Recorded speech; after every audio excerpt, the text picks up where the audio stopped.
When we start our investment journey our main goal is to gain maximum profit. और इस profit के चक्कर में ना बहुत सारी चीज़ें हम क्या कर देते हैं, इग्नोर, जो कि ध्यान रखनी चाहिए शेयर मार्केट में इन्वेस्टमेंट करने के पहले। तो आज के इस वीडियो में उन्हीं चीज़ों के बारे में डिस्कशन करेंगे जो आपको पहले फिक्स कर लेनी चाहिए। और डिस्कशन के बाद आप खुद डिसीजन इसको ले सकते हो। एक बार सोचोगे आप, खुद ही आप इस डिसीजन पहुंच जाओगे कि चीज़ें सही हैं कि नहीं। उससे आपको ज़्यादा फायदा होगा शेयर मार्केट में इन्वेस्टमेंट करने के से, या फिर आपके लिए नुकसानदायक है।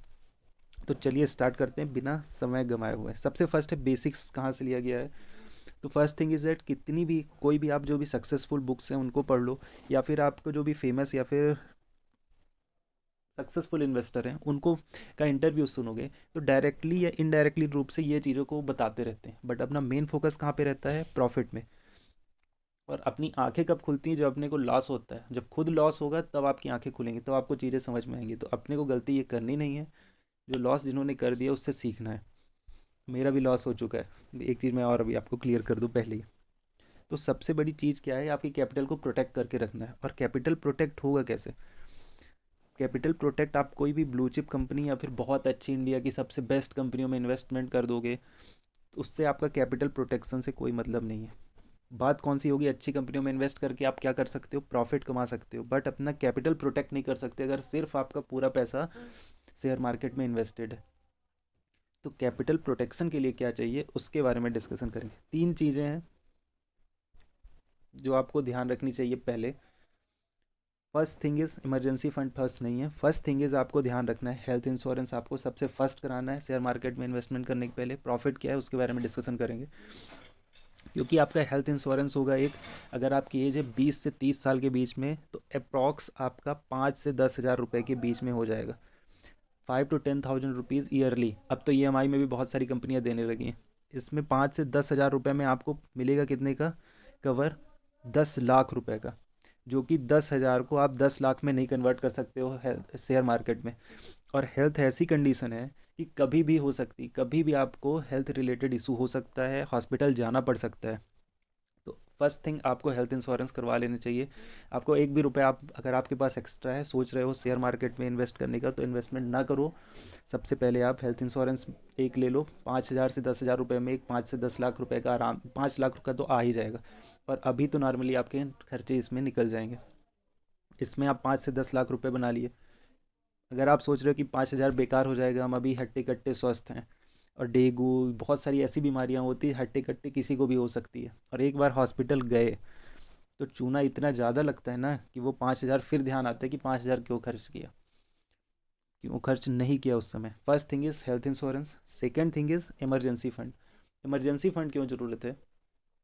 आपने कहा ठीक है हेल्थ इंश्योरेंस आपने ले लिया, आपके जो मेन इमरजेंसी हेल्थ वाली थी वो इससे निकल जाएगी, बट इमरजेंसी फंड भी आपके पास ज़रूरी है शेयर मार्केट में इन्वेस्टमेंट करने के पहले। इमरजेंसी फंड ज़रूरत पड़ती है इन केस जब आपका पोर्टफोलियो क्या है, नीचे है, ठीक ना। और कोई भी इंपॉर्टेंट काम आ सकता है। हेल्थ बस इंपॉर्टेंट नहीं होता लाइफ में, कोई भी इंपॉर्टेंट काम आ सकता है। और उस समय आपके सभी पैसे कहाँ पे हैं, शेयर मार्केट में इन्वेस्टेड है, या फिर आपकी सैलरी भी क्रेडिट नहीं है और ज़्यादा पैसे की ज़रूरत है। तो पैसे आप निकालोगे कैसे? पैसे फिर आपको निकालने पड़ेंगे जब मार्केट डाउन रहेगा, या फिर आपका जब शेयर डाउन रहेगा उस केस में भी। अब भी हो सकता है, बट आपको जब भी ज़रूरत पड़ेगी ना, आप देखोगे आपका जितना भी पोर्टफोलियो है उसकी वैल्यू उसमें डाउन ही चल रही है, या फिर कोई बहुत अच्छी कंपनी का शेयर आप नहीं बेचना चाह रहे हो। जब आपको किसी कंपनी को लॉस में बेचना पड़ता है ना, तब मेन प्रॉब्लम होती है उस समय। और इतना दुख होता है ना भाई, उसको बताया नहीं जा सकता कितना दुख होता है। कि 100 रुपये लगाओ, अभी चल रही है 60 रुपये उसकी कीमत, उस समय आप बेच रहे हो। कि सबसे बड़ी दिक्कत होती है अगर आपके पास इमरजेंसी फंड नहीं है, तो आप क्या है, वेट नहीं कर सकते हो। क्योंकि कोई भी इंपॉर्टेंट काम उसको आप टाल नहीं पाओगे। और third thing is, I think कि आपको एक टर्म इंश्योरेंस भी करा लेना चाहिए। ये ऑप्शनल है, ये नेसेसरी नहीं कि आपको टर्म इंश्योरेंस लेना ही चाहिए, बट ये दो चीज़ें तो डायरेक्ट आपकी प्रॉफिटेबिलिटी से जुड़ी हुई है। टर्म इंश्योरेंस ऐसा है कि टर्म इंश्योरेंस जितना जल्दी करा लोगे तो आपका एक इंश्योरेंस हो जाता है कि आपके मरने के बाद ये फ़ायदा मिलेगा। तो ये डिपेंड ऑन योर सिचुएशन की कैसी कंडीशन है घर की। बट एक अगर मिडिल क्लास फैमिली से कोई यहाँ पे आ रहा है शेयर मार्केट में इन्वेस्टमेंट करने के पहले, और उसके पास ना ही हेल्थ इंश्योरेंस है, ना ही इमरजेंसी फ़ंड है, टर्म इंश्योरेंस ना भी रहे तो चलेगा, अगर ये दो चीज़ नहीं है, तब तो वो कितना भी प्रॉफिट कमा भी ले, बट उसका प्रॉफिट कभी भी जा सकता है। तो ऐसे इन्वेस्टमेंट का कोई फ़ायदा है नहीं आपका। तो first thing you need to fix that. सबसे फर्स्ट, हेल्थ इंश्योरेंस क्यों ज़रूरी है।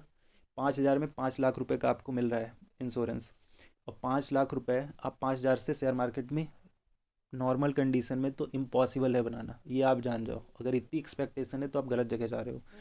Second thing is emergency fund for any type of emergency. आपकी जॉब चली जाए या फिर कुछ भी हो सकती है इमरजेंसी, हेल्थ के से अलग भी। और हेल्थ इंश्योरेंस होगा तब भी आपको पैसे की ज़रूरत पड़ती है, हेल्थ आपकी गड़बड़ या फिर आप हॉस्पिटलाइज होते, तो इसलिए आपको इमरजेंसी फंड। और ये दोनों चीज़ें इसलिए चाहिए आपको कि जब आपको कुछ भी काम हो, आपकी हेल्थ बिगड़े या फिर इमरजेंसी हो, तो आपको अपने शेयर जो हैं उनको सेल ना करना पड़े।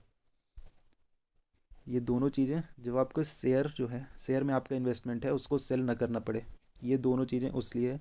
और टर्म प्लान किसके लिए, टर्म प्लान आपके फैमिली के लिए, आपके जाने के बाद। और जितना जल्दी ले लोगे उतना इजी, उतना सस्ता पड़ता है, वो बाद में आदमी लेता है उससे दुगने रेट में।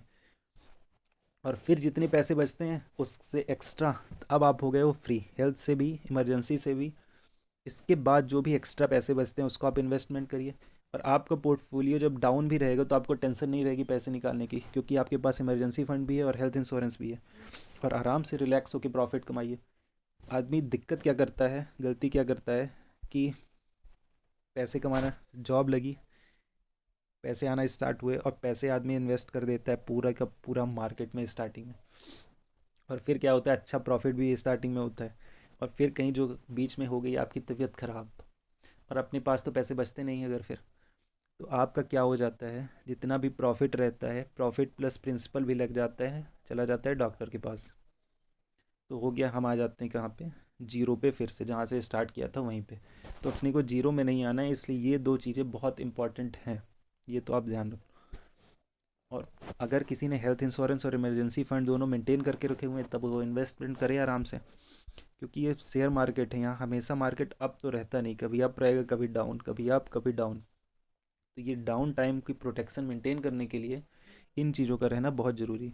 तो इसके बारे में आप सोचना, सोच के आप, मुझे दोनों चीज़ों से मुझे एक लंबा लॉस हुआ था, इसलिए मैं इस वीडियो को बना रहा हूँ। तो आप दोनों चीज़ों के बारे में सोचना ज़रूरी है कि नहीं, उसके बाद डिसीजन लेना, जिससे आप लॉस ना करो इसमें। और लर्न करते रहिए चीज़ों को, जितना लर्न करेंगे उतना ज़्यादा आप प्रॉफिट फिर कमाते रहिए फ्री होके, क्योंकि आपकी ना हेडेक दूर हो जाएगी हेल्थ इंश्योरेंस और आपके इमरजेंसी फंड के बाद, आपको एक फ्रीडम आ जाएगी। और तीसरा सबसे इम्पोर्टेंट काम है, ये इन्वेस्ट इंडिया के चैनल को सब्सक्राइब करना है, तभी सबसे ज़्यादा प्रॉफिट मिलेगा। Thank you for